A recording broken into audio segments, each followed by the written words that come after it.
lean, mean fighting machine from little on. Probably was a pretty tall kid already in his youth, huh?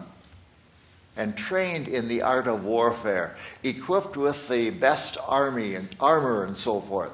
The head of his shield, or the head of his spear, I mean, it was like a fence post probably, and that weighed approximately the same weight as a bowling ball, but shaped for more war business than a bowling ball. This man was a human tank. Who would possibly want to go up against someone like that? No thanks. All right. Then 8. Goliath stood and shouted to the ranks of Israel, "Why do you come out and line up for battle? Am I not a Philistine, and are you not servants of Saul? Choose a man, have him come down to me. If he is able to fight and kill me, we will become your subjects. But if I overcome him and kill him, you will become our subjects and serve us." Then the Philistine said, "This day I defy the ranks of Israel. Give me a man and let us fight each other." On hearing the Philistines' words, Saul and all the Israelites were dismayed and terrified. All right, so each day he issues this challenge. We hear twice a day, actually. But in some respects, I've never heard of anything happen like this, but each two opposing armies would each oppose a championship and say, we'll let these two guys fight and winner take all.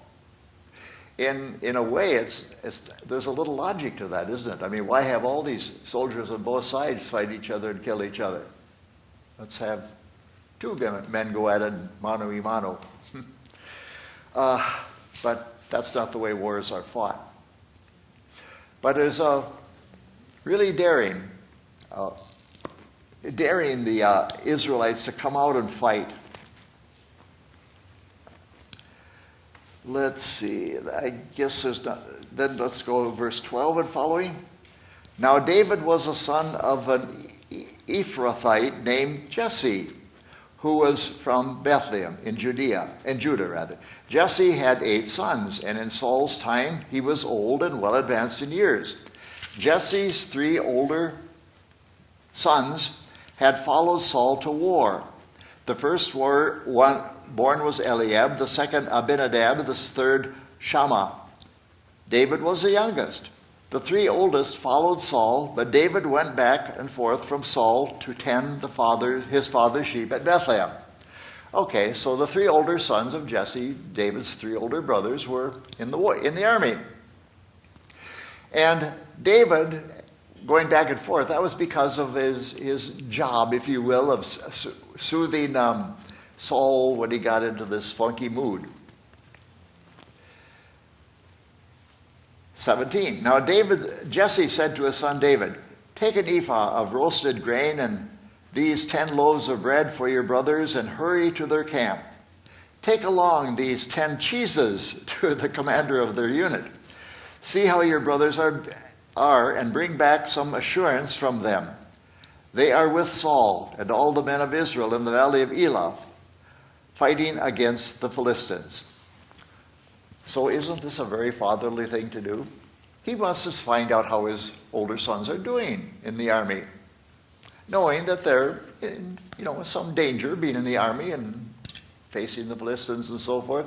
By the way, it's estimated that this valley of Elah was about 10 miles from Bethlehem, mainly to the west. So not an impossible distance. David didn't have to travel hundreds of miles to seek out his brothers.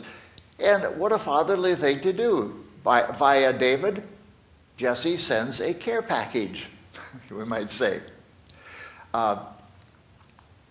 Parents, especially mothers, do that down to the present day, huh?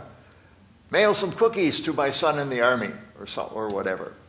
Just a little touch of home, but mainly for Jesse to find out how his sons were doing, a father's care. All right, so Verse 20, early the next morning, David left the flock with a shepherd. So he didn't just abandon his flock, but had somebody else who would fill in for him, Loaded up and set out, as Jesse had directed. He reached the camp as the army was going out to its battle positions, shouting the war cry. Israel and the Philistines were drawing up their lines facing each other. David left his things with the keeper of supplies, ran to the battle lines, and greeted his brothers. As he was talking with them, Goliath, the Philistine champion from Gath, stepped out from the lines and shouted his usual defiance. And David heard it. When the Israelites saw the man, they ran from him in great fear.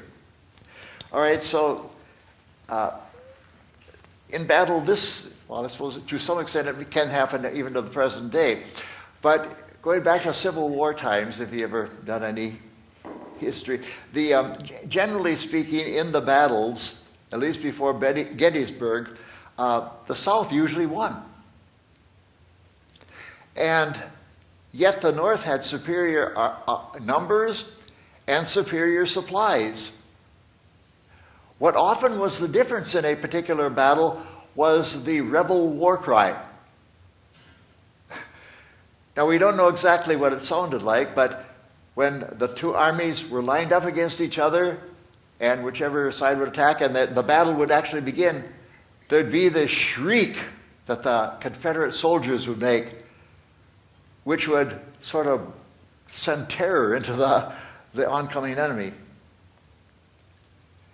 And again, nobody knows, they didn't have tape recorders in those days. We can only imagine what it was like, but it must have been rather unique and pretty scary if you were in the Union Army facing that. Let's see. But every day this would happen. The two armies would face each other, Israelites, Philistines, all ready for battle. Goliath would step forward, issue his challenge. The Israelites would shrink back. Oh, no battle today. Day after day. Let's see, verse 25. Then the Israelites has been saying, do you see how this man keeps coming out? He comes out to defy Israel. The king will give great wealth to the man who kills him. He will also give him his daughter in marriage and will exempt his father's family from taxes in Israel. So they said, this is not meant to entice David, but it just casual soldier talk, if you will. Boy, nobody's brave enough to do it, though, huh? What a reward the king will give to whoever defeats this lean, mean fighting machine. Great wealth, and best of all, no taxes. Maybe not the best of all. And one of his daughters in marriage.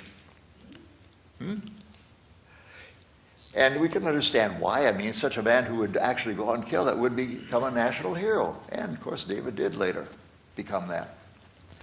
26, David asked the men standing near him, what will be done for the man who kills this Philistine and removes this disgrace from Israel?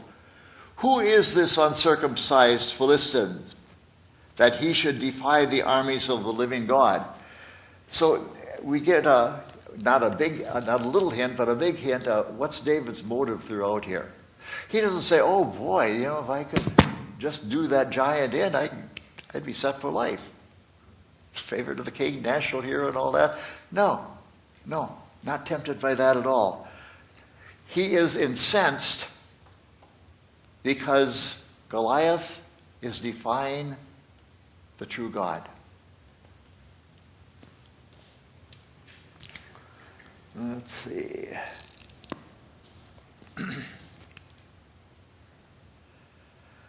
Verse 28 and following. Then Eliab, David's oldest brother, heard him. David's oldest brother heard him speaking with the men. He burned with anger at him and asked, why have you come down here? And with whom did you leave these few sheep in the desert?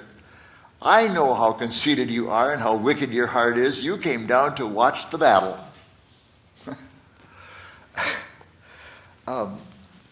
One of the opening, if you don't mind me harking back to the Civil War for some analogous incidents. The first major battle of the Civil War was the First Battle of Bull Run. Okay, took place near Fairfax, Virginia, about 15, 20 miles west of D.C. And everybody at that time, maybe on both sides, thought that, well, it's just a little rebellion. We'll send the army out and smack them down, and that'll be it. Well, it didn't turn out that way. Neither army was really very prepared, but the federal army came out mainly from Washington, D.C., and met at the little creek called Bull Run. And it ended up being a disaster. And a lot of people from Washington, the high and the mighty, they got their chariots and took picnic baskets and so forth and went out to watch the battle. And after the battle, at the end of the battle, they hightailed it back to D.C. with their tails between their legs, so to speak. The Confederates basically won the battle. And one of the famous reputations that came from that was, of course, Thomas Jackson. He was leading his contingent and in the heat of the battle, and one of the other generals who was also killed that day said, "Look, there's General Jackson standing like a stone wall." And from then on, he was known as, of course, Stonewall Jackson. Okay, but then the route back to D.C. after the battle was strewn with picnic baskets and discarded picnic baskets and so forth that the people had just sort of abandoned and left behind as they fled in terror from the Confederate Army. And as you know, that was only the beginning of the war, that lasted 4 long years. Where did I leave off? 29. Oh, and then you should say something about his brothers, Eliab, scolding his brother. Do you think it maybe sat in his craw a bit that the incident with Samuel the prophet, rejecting him and eventually choosing David? Yeah, a little bit. Yeah. Maybe it rankled sort of like Joseph's, the favoritism that was shown to Joseph by their father rankled the older brothers too. And there's nothing to suggest in the text that David held this over his brothers. I'm going to be king, ha ha ha, you're not. No. But a little family jealousy there. Of course, there's never any sibling jealousy or resentment down to the present day, is there? Yeah, we could probably all say some good family stories there. Verse 29. What have I done, said David. Can't I even speak? So you're trying to shut me up and say I can't even ask questions? He then turned away to someone else and brought up the same matter, and the men answered him as before. What David said was overheard and reported to Saul, and Saul sent for him. So, 32. David said to Saul, let no one lose heart on account of this Philistine. Your servant will go and fight him. So just imagine this little kid, he's probably, maybe doesn't shave yet. We don't know exactly his age, probably in his teens. Goes to before the king and said, why doesn't somebody go out and call this man? It's a disgrace what he is saying. I'll do it. Saul replied, you are not able to go out against this Philistine and fight him. You're only a boy, and he has been a fighting man from his youth. But David said to Saul, your servant has been keeping his father's sheep. When a lion or a bear came and carried off a sheep from the flock, I went after it and struck it and rescued the sheep from its mouth. Then it turned on me. I seized it by its hair, struck it, and killed it. Your servant has killed both the lion and the bear. This uncircumcised Philistine will be like one of them because he has defied the armies of the living God. The Lord who delivered me from the paw of the lion and the paw of the bear will deliver me from the hand of this Philistine. Wow. Braggadocio? No. Confidence based on past experience. The Lord had given David strength against bears and lions. We don't know how many times it happened, at least once with each one, I'm sure. But now, and David is confident that the God who delivered him from animals whose superior power should have outmatched a mere boy like David, God can deliver him from a person like Goliath as well. Saul said, "Go, the Lord be with you." Wonder how much of his heart was in that statement. Yeah, go, but good luck, kid. Sort of that attitude, I suspect. All right, so David is going to go face him. Then Saul did dress David in his own tunic, put a coat of armor on him, and a bronze helmet on his head.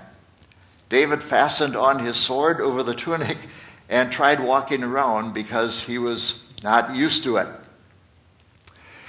That must have been rather comical to see. You ever imagine a kid, maybe a grade schooler, then some of his buddies are playing dress up, and he gets one of his father's suits out of the closets and dresses himself up in that. The sleeves are almost a foot longer than his arms are, and the pants, well, he drowns in them. And you can imagine David now all dressed up like a soldier, but he doesn't look much like a soldier. He looks like a clown. And he realized, I can't go fight like this. Had no freedom of movement. What could he do? So he says, I cannot go in these, he said to Saul, because I am not used to them. So he took them off. Then he took his staff in his hand, chose 5 smooth stones from the stream, put them in the pouch of his shepherd's bag, and with his sling in his hand, approached the Philistine. So the stage is set for this showdown. What are we doing? Oh, dear. Let's look at the first couple questions. Under faith conquers the fiercest enemies. Number 1, what is faith?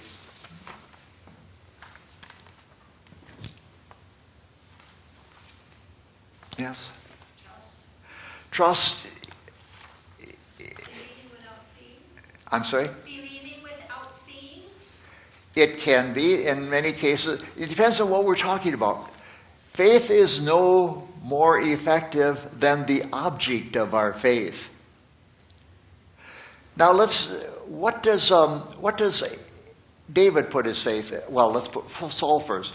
What does Saul put his faith, Goliath put his faith in? His size, himself, his training, the army that's behind him. Oh, I mean, it looks like he has it all going for him. What does David put his faith in? The Lord.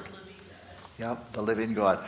So his strength comes from the Lord. His faith is in a solid object, the unbeatable God. Then 22, for 40 days, no Israelite would accept Goliath's challenge. Why not? The Israelite, pardon? They were scared. Yeah. The size scared people. Sure. In other words, the Israelites lacked faith, didn't they? And 3, how could a young shepherd boy think he could possibly take on a giant warrior like Goliath? Well, he based his thinking on past experience, right? Do you think, would you consider, I mean, in reading the accounts, that the strength that he had in killing those animals was supernatural? I mean, there's no man that could, with one, striking at a lion would kill it. Doesn't that seem like it's more supernatural strength of the Lord? Well, one would think so, but I don't think there's any clue that David, as a man, was abnormal or a superhero in any sense of the word. His strength came from the Lord, as he later said in some of the Psalms. Well, and when David was anointed as the future king, it said that the Spirit of the Lord rested in him so. I mean, we don't know exactly what that entailed, but, maybe God blessed everything that David did while he was tending the sheep. Yeah, Goliath had an amazing spirit-driven faith. Well, we better take our break now, and we'll get to the showdown and we come back.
I know they were taken down for Sunday, but they had the bell choir here. And they didn't put them back up for some reason.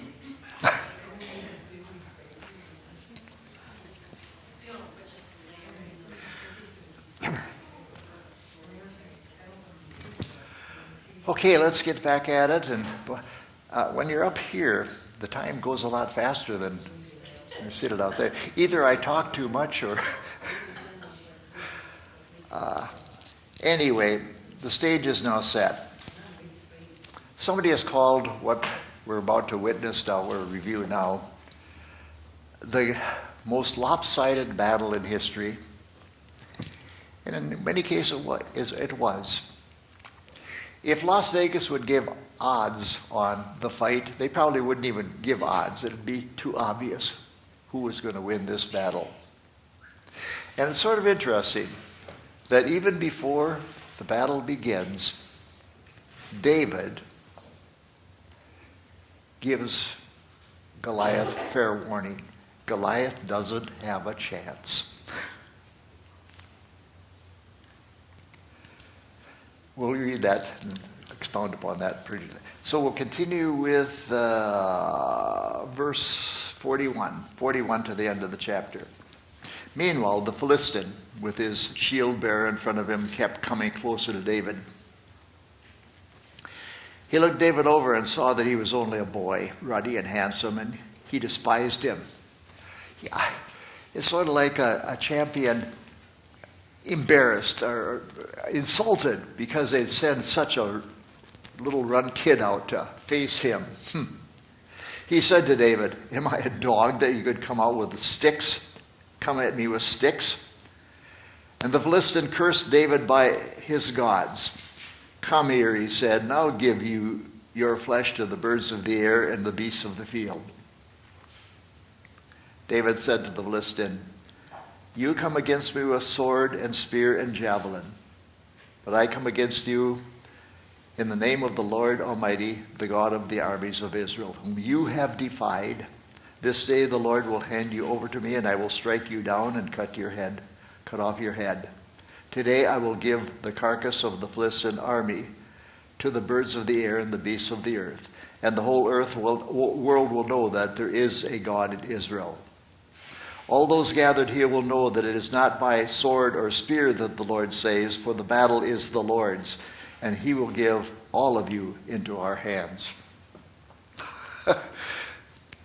I'm sure, can you imagine Goliath's reaction at this? Probably, "Oh, I'm scared now." That's like telling somebody who's like bullying you, like, I'm going to knock you down and then I'm scared of you right now. But David gave Goliath fair warning, didn't he? You come with me with all this armor and stuff. Goliath, your weapons are too puny. Not because David, am so strong, but because I come before you in the name of the Lord of hosts, who will give you into my hands this day. And I'm sure Goliath is not really shaking in his sandals at this point. That's what I was going to say, boots. He wasn't wearing boots. I don't think so. Okay. All right, so Goliath has fair warning. Verse 48. As the Philistine moved closer to attack him, David ran quickly toward the battle line to meet him. Reaching into his bag and taking out a stone, he slung it and struck the Philistine on the forehead. The stone sank into his forehead, and he fell face down on the ground. So, I don't think we want to criticize David, but if you're going to give him one criticism here, you might say, well, he took too many stones along. He only needed one, and he took 5. But the one stone met its mark. It doesn't say that the stone killed Goliath, sunk into his forehead. It certainly stunned him, maybe rendered him unconscious. But it wasn't David's skill or strength that embedded that stone in his forehead. That was the power of the Lord acting through David and his action. Next, verse 50. So David triumphed over the Philistine with a sling and a stone. Without a sword in his hand, he struck down the Philistine and killed him. David ran and stood over him. He took hold of the Philistine's sword and drew it from the scabbard. After he had killed him, he cut off his head with the sword. Why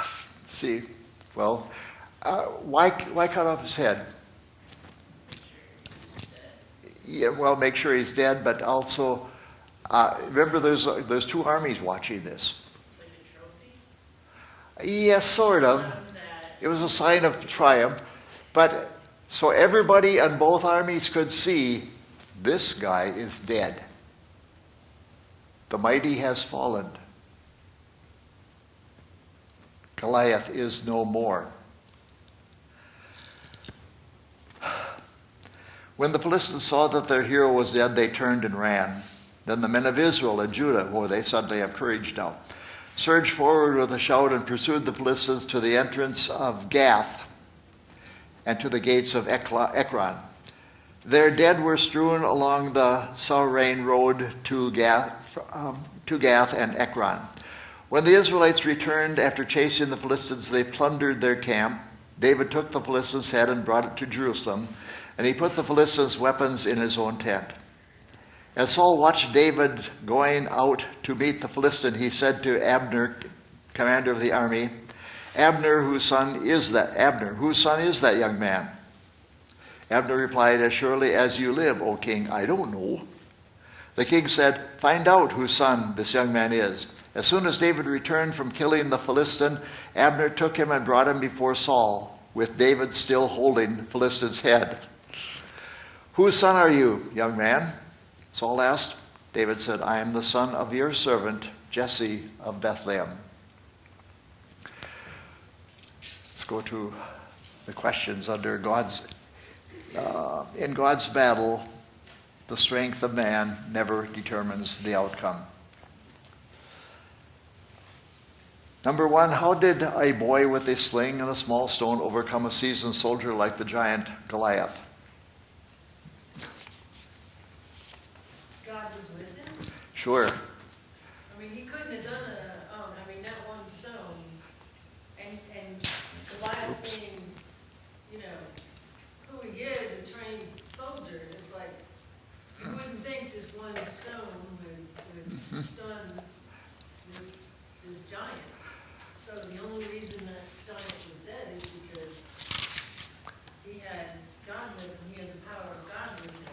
So I suppose the short answer could be, it wasn't David that did it. He was just God's instrument in bringing this about. Let's see. I lost my place. 2, scour your verses for evidence of David's trust in the Lord. Well, I think we probably did that enough. Why don't God's people need man-made weapons to face the challenges and win the battles that confront them?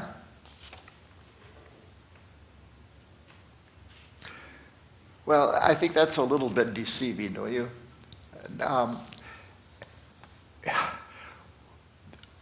There's nothing wrong with our making use of what God allows us to develop or to discover in order to fight our battles on earth and so forth. Probably yeah.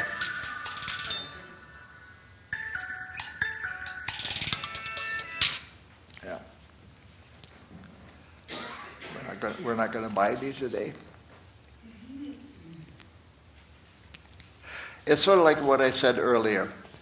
It isn't faith itself, but it's the object of faith that makes our faith effective or not. So it was here. And giving credit where credit is due, even though this lesson addresses the pure childlike faith of young David, David's faith was important only because it put him in contact with the power of God. Why is this point an important one for us to keep in mind? With God, we can do all things. Yeah. Think of Romans chapter 8. In him we are more than conquerors through him who loved us.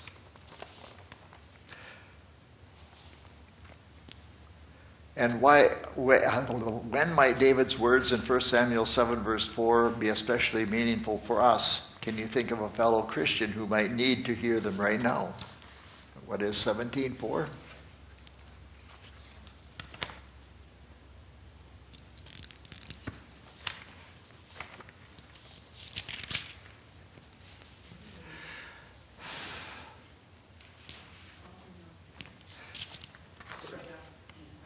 Oh, 47. It's in question 3, the top. Go up to the last section on question, and it's in italics. All will know that it is not by sword or spear that the Lord saves, for the battle is the Lord's, and he will give all of you into our hands. Good. That's a point that we need to be reminded of again and again, don't we? Somebody has put it this way, well, again, based on the Romans 8 passage, through him we are more than conquerors. Well, like that's With- the battle belongs to the Lord. Yeah, right. That's it right there. But my God and I make an unbeatable pair. Not because I'm so great and strong, but because my God is so great and strong. When I was little, I was a scaredy cat.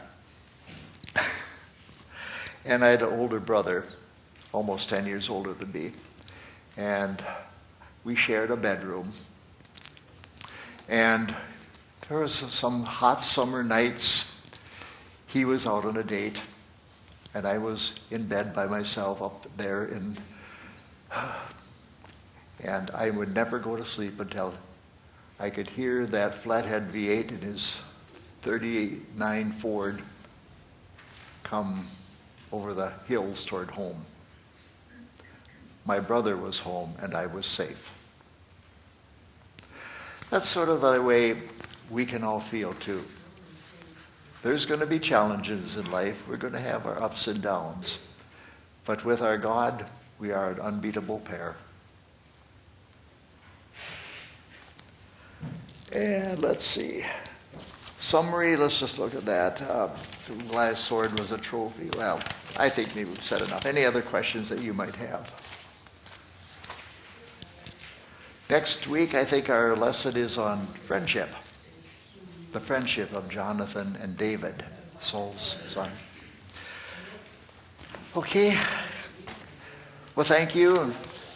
As always, we thank Nick for his behind the scenes help for us printing the sheets and also activating our sound system so that I don't have to shout so loud at you. Let's close. As we go our separate ways, may God's blessing go with us today, tomorrow, and always. In Jesus' name, amen.